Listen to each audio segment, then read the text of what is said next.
ಶ್ರೀ ಗುರುಭ್ಯೋ ನಮಃ. ರಾಮದೂತನ ವ್ರತ ಹೇವನು ಜರೆ ಮಾಡಿ ಕಾಮಿತಾರ್ಥಗಳನ್ನು ನೇಮದಿ ಕೊಡುವ ರಾಮದೂತನ ವ್ರತ.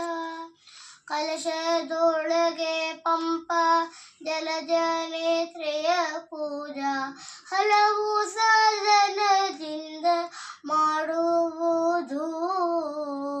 ಪೀತವಸನ ಗಂಧ ಪೀತ ಮಂತ್ರಾಕ್ಷತೆ ರಥ ನೀಡಲು ಕಪಿ ಪ್ರೀತನಾಗುವನು ರಾಮ ದೂತನ ವ್ರತ. ಶ್ರೀ ಗುರುಭ್ಯೋ ನಮಃ. ಹರಿ ಓಂ.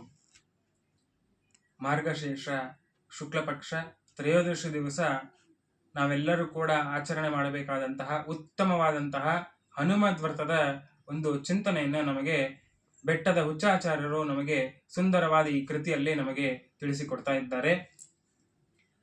ಮೊದಲಿಗೆ ರಾಮದೂತನ ವ್ರತ ಅಂತ ಹೇಳಿದರು. ರಾಮದೂತನಾದಂತಹ ಹನುಮಂತ ದೇವರ ವ್ರತವನ್ನ ಆಚರಣೆಯನ್ನ ಮಾಡಬೇಕು.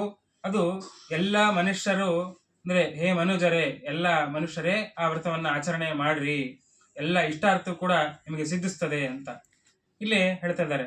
ಕಲಶದೊಳಗೆ ಪಂಪ ಜಲಜ ನೇತ್ರೆಯ ಪೂಜಾ ಅಂತ.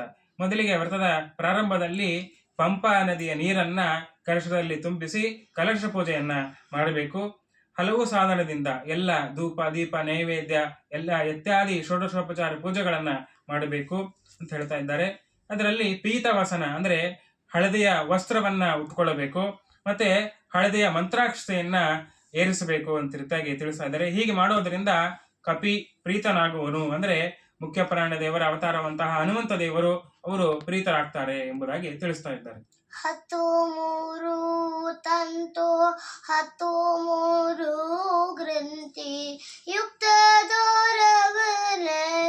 ಹಸ್ತದಿ ಧರಿಸೋ ಋಷ್ಯ ಮುಖದಿ ನಿಜ ಋಷ್ಯ ಬೆಳಿದ ವ್ರತ ವಿಶ್ವಪತಿಯು ಮಾಡಿ ವಿಷ್ಣು ನಡೆದನು ರಾಮದೂತನ ವ್ರತ. ಈ ವ್ರತಕ್ಕೆ 13ರ ಸಂಖ್ಯೆಯ ಒಂದು ನಂಟಿದೆ. 13 ಎಳೆಯ ದಾರವನ್ನ 13 ಗ್ರಂಥಗಳನ್ನು ಅಂದ್ರೆ ಗ್ರಂಥಿ ಅಂದ್ರೆ ಗಂಟೆಗಳನ್ನ ಹಾಕಿ ಈ ದಾರ ಕಟ್ಟಿಕೊಂಡು ವ್ರತವನ್ನ ಮಾಡಬೇಕು ಅಂತ ಹೇಳ್ತಾ ಇದ್ದಾರೆ.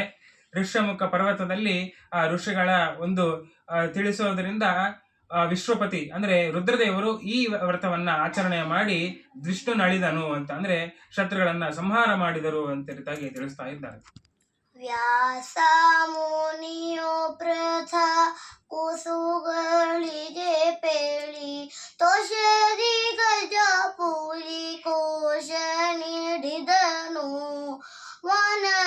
ವನರೇಶನು ರಕ್ಷ ಶೋಣಿ ಪಾಲನು ವನರೇಶನು ರಕ್ಷ ಶೋಣಿ ಪಾಲನು ವ್ರತ ಮಾಡಿಸಿ ನಿಜ ರಾಜ ತಾನಿ ಪೊಂದಿದನು ರಾಮ ದೂತನ ವ್ರತ. ಮತ್ತೆ ಯಾರು ಈ ವ್ರತವನ್ನ ಆಚರಣೆ ಮಾಡಿದರು, ಏನು ಹೊಂದಿದರು ಅಂತ ಹೇಳ್ತಾ ಇದ್ದಾರೆ. ವ್ಯಾಸ ಮುನಿಯು ಪುರತೆ ಕೂಸುಗಳಿಗೆ ಅಂದ್ರೆ ವೇದವ್ಯಾಸ ದೇವರು ಪಾಂಡವರು ವನವಾಸದಲ್ಲಿದ್ದಾಗ ಅವರಿಗೆ ಮತ್ತೆ ರಾಜ್ಯ ಸಿಗಬೇಕು ಎನ್ನುವಂತಹ ವಿಚಾರದಿಂದ ಈ ಹನುಮದ್ ವ್ರತವನ್ನ ಆಚರಣೆ ಮಾಡಬೇಕು ಅಂತ ತಿಳಿಸ್ತಾರೆ. ಪೃಥೆ ಕೂಸುಗಳೆಂದ್ರೆ ಪೃಥ ಅಂತಂದ್ರೆ ಕುಂತಿ, ಆ ಕುಂತಿಯ ಮಕ್ಕಳಿಗೆ ಪಾಂಡವರಿಗೆ ಉಪದೇಶವನ್ನ ಮಾಡ್ತಾರೆ. ಹಾಗೆ ಈ ಗಜಪುರಿ ಅಂದ್ರೆ ಹಸ್ತನಾವತಿ ರಾಜ್ಯ ಮತ್ತೆ ಅವರಿಗೆ ಸಿಗ್ತದೆ ಅಂತ ತಿಳಿಸ್ತಾ ಇದ್ದಾರೆ. ಈ ಹನುಮಂತ ದೇವರು ಆ ಪಾಂಡವರಿಗೆ ಹೇಗೆ ಅನುಗ್ರಹವನ್ನ ಮಾಡಿದರು ಅಂತಂದ್ರೆ ಅನೇಕ ಅಕ್ಷೋಹಿಣಿ ಸಂಖ್ಯಾಕವಂತಹ ಸೈನ್ಯವುಳ್ಳಂತಹ ಆ ಪಾಂಡವರ ಒಂದು ಸೈನ್ಯಕ್ಕೆ ಆ ರಥದಲ್ಲಿ ಅರ್ಜುನನ ರಥದಲ್ಲಿ ಏನು ಧ್ವಜ ಇರುತ್ತಲ್ಲ ಆ ಧ್ವಜದಲ್ಲಿ ಹನುಮಂತ ದೇವರು ಇದ್ದಾರೆ. ಆ ಹನುಮಂತ ದೇವರು ಆ ಪಾಂಡವರ ಧ್ವಜದಲ್ಲಿ ಇದ್ದು ಅವರಿಗೆ ಗೆಲುವನ್ನ ತಂದುಕೊಟ್ಟು ಅನುಗ್ರಹವನ್ನ ಮಾಡಿದ್ದಾರೆ ಎಂಬುದಾಗಿ ತಿಳಿಸ್ತಾ ಇದ್ದಾರೆ. 13 ಅಕ್ಷರ ಅತ್ಯುತ್ತಮ ಮಂತ್ರವ ಚಿತ್ತದಿ ಸ್ಮರಿಸಲು ವೃತ್ತಿ ನೀಡಿದನು. ಪಿತದೋರದಿ ಕಪಿ ಪೋತನ ಪೂಜೆಯು ಗೀತವಾಗಿದೆ ಧಾತು ಮೂರ್ತಿಯೊಳೆಲ್ಲ. ಮೂರ್ತಿಯೊಳಿಲ್ಲಿ ರಾಮ ದೂತನ ವ್ರತ. 13 ಅಕ್ಷರ ಉತ್ತಮ ಮಂತ್ರವ ಅಂತಂದ್ರು. ಸರಿ, ಈ ವ್ರತವನ್ನ ಆಚರಣೆ ಮಾಡಬೇಕಾದ್ರೆ ಯಾವ ಒಂದು ಮಂತ್ರವನ್ನ ಹೇಳಬೇಕು ಅಂತಂದ್ರೆ 13 ಅಕ್ಷರದ ಮಂತ್ರವನ್ನ ಹೇಳಬೇಕು. ಏನು ಅಂತಂದ್ರೆ ಓಂ ಶ್ರೀ ಹನುಮತೆ ರಾಮದೂತಾಯ ನಮಃ ಎನ್ನುವಂತಹ ಮಂತ್ರದಿಂದ ಆ ಹನುಮಂತ ದೇವರ ಅರ್ಚನೆಯನ್ನ ಮಾಡಬೇಕು. ಮತ್ತೆ ಚಿತ್ತದೇ ಸಂಸ್ಮರಿಸಲು ಆ ಹನುಮಂತ ದೇವರನ್ನ ಮನಸ್ಸಿನಲ್ಲಿ ಮನನ ಮಾಡುವುದರಿಂದ ವೃತ್ತಿ ನೀಡುವನು. ಅಂದ್ರೆ ವೃತ್ತಿ ಅಂದ್ರೆ ಜ್ಞಾನ ಅಂತ ಅರ್ಥ. ಜ್ಞಾನವನ್ನ ಹನುಮಂತ ದೇವರು ಕರುಣಿಸ್ತಾರೆ ಎನ್ನುವಂತಹ ವಿಚಾರವನ್ನ ತಿಳಿಸ್ತಾ ಇದ್ದಾರೆ. ಮತ್ತೆ ಪೀತದೋರದಿ ಕಪಿ ಪೋತನ ಪೂಜೆಯು ಗೀತವಾಗಿದೆ. ಅಂದ್ರೆ ಹಳದೆಯ ಒಂದು ದಾರವನ್ನ ಕಟ್ಟಿಕೊಂಡು ಪೂಜೆಯನ್ನ ಮಾಡಬೇಕು ಅಂತಿರ್ತಾಗೆ. ಧಾತು ಮೂರ್ತಿಯೊಳಲ್ಲಿ ಅಂದ್ರೆ ಧಾತು ಅಂದ್ರೆ ಆ ಹನುಮಂತ ದೇವರ ವಿಗ್ರಹ ಬೆಳ್ಳಿಯದ್ದೋ, ಹಿತ್ತಾಳೆದೋ, ತಾಮ್ರದ್ದೋ ಅಥವಾ ಪಂಚಲೋಹದ್ದೋ ಆ ಮೂರ್ತಿಯಲ್ಲಿ ಪೂಜೆಯನ್ನು ಮಾಡಬೇಕು ಅಂತ ತಿಳಿಸ್ತಾ ಇದ್ದಾರೆ. ಕೊಡುವುದರ್ಘ್ಯಗಳನ್ನು ಕೊಡುವುದು ಬಾಗಿಣ, ಕುಡುಪ ಗೋಧೂಮವ ಕೊಡುವುದು ದ್ವಿಜಗೆ, ಮೂರವತಾರ ಸಮೀರನ ಮಹಿಮೆಯ ತರುಣಿಯಳು ಪೇಳೆದಾರನು ಕಾಣೆ ರಾಮದೂತನ ವ್ರತ. ಈ ಸಾಮಾನ್ಯವಾಗಿ ಎಲ್ಲ ವ್ರತಗಳಲ್ಲಿ ಕೂಡ ಅರ್ಘ್ಯವನ್ನ ಕೊಡ್ತಾರೆ. ಹಾಗೆ ಇಲ್ಲಿಯೂ ಕೂಡ ಅರ್ಘ್ಯವನ್ನ ಕೊಡಬೇಕು. ಮತ್ತೆ ಒಳ್ಳೆಯ ಸುಮಂಗಲಿ ಸ್ತ್ರೀಯರ ಒಂದು ಪೂಜೆಯನ್ನ ಮಾಡಬೇಕು. ಮರದ ಬಾಗಿಣವನ್ನ ಕೊಡಬೇಕು. ವಾಯನ ದಾನವನ್ನಾಗಿ ಗೋಧಿಯನ್ನ ಕೊಡಬೇಕು. ಒಳ್ಳೆಯ ಬ್ರಾಹ್ಮಣರಿಗೆ ಮುತ್ತೈದರಿಗೆ ಅನ್ನ ವಸ್ತ್ರಾದಿಗಳನ್ನ ದಾನವನ್ನ ನೀಡಬೇಕು ಅಂತ ಹೇಳ್ತಾ ಇದ್ದಾರೆ. ಹೀಗೆ 3 ಅವತಾರ ಸಮೀರನ 3 ಅವತಾರಗಳಂತಹ ವಾಯುದೇವರ ಹನುಮಂತ ದೇವರ ಒಂದು ಮಹಿಮೆಯನ್ನ ತಿಳಿಸುವಂತಹ ಉತ್ತಮವಾದಂತಹ ವ್ರತವನ್ನ ನಾವು ಈ ಭೂಮಿಯಲ್ಲಿ ಕಾಣೋದಿಲ್ಲ ಅಂತಿರ್ತಾಗಿ ಅವರು ತಿಳಿಸ್ತಾ ಇದ್ದಾರೆ. ಇಂದಿರೇಶ ಪ್ರಿಯ ಬಂಧು ಮನದಿ ವಾಯು ನಂದನ ವ್ರತ ಮಹಾಬಂಧುನು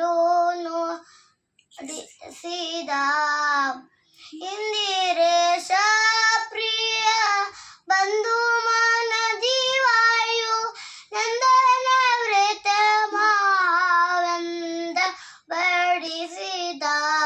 ರಾಮದೂತನ ವ್ರತ ಹೇ ಮನುಜರೆ ಮಾಡಿ ಕಾಮಿತಾರ್ಥಗಳನ್ನು ನೆಮ್ಮದಿ ಕೊಡುವ.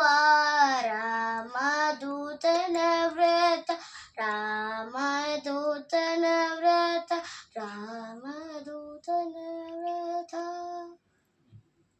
ಇಂದಿರೇಶ ಪ್ರಿಯ ಅಂದ್ರೆ ಇಂದಿರಾಪತಿಯ ಅಂತಹ ಭಗವಂತ ಮುಖ್ಯವಾಗಿ ಮುಖ್ಯ ಪ್ರಾಣದೇವರಿಗೆ ಅತ್ಯಂತ ಪ್ರೀತಾಸ್ಪದನಾಗಿದ್ದಾನೆ. ಅಂತಹ ಆ ಹನುಮಂತ ದೇವರು ನನ್ನಲ್ಲಿ ನಿಂತು ಈ ವ್ರತದ ಒಂದು ವಿಚಾರವನ್ನ ಈ ಒಂದು ಕೃತಿಯ ಮೂಲಕವಾಗಿ ತಿಳಿಸ್ತಾ ಇದ್ದಾರೆ ಅಂತ ಹೇಳಿ ಆ ಕೃತಿಯನ್ನ ಮುಖ್ಯ ಪ್ರಾಣದೇವರಿಗೆ ದಾಸರು ಸಮರ್ಪಣೆಯನ್ನ ಮಾಡುತ್ತಾ ಇದ್ದಾರೆ. ನೀವೆಲ್ಲರೂ ಕೂಡ ಈ ವ್ರತವನ್ನ ಆಚರಣೆ ಮಾಡೋದ್ರಿಂದ ಉತ್ತಮವಾದಂತಹ ಜ್ಞಾನ, ಭಕ್ತಿ, ವೈರಾಗ್ಯಗಳನ್ನ ನಮಗೆ ನೀಡಲಿ ಅಂತ ಪ್ರಾರ್ಥನೆ ಮಾಡ್ತಾ ಶ್ರೀಕೃಷ್ಣ ಅರ್ಪಣಮಸ್ತು. ಜೈ ಶ್ರೀರಾಮ್. ಶ್ರೀಕೃಷ್ಣ ಅರ್ಪಣಮಸ್ತು.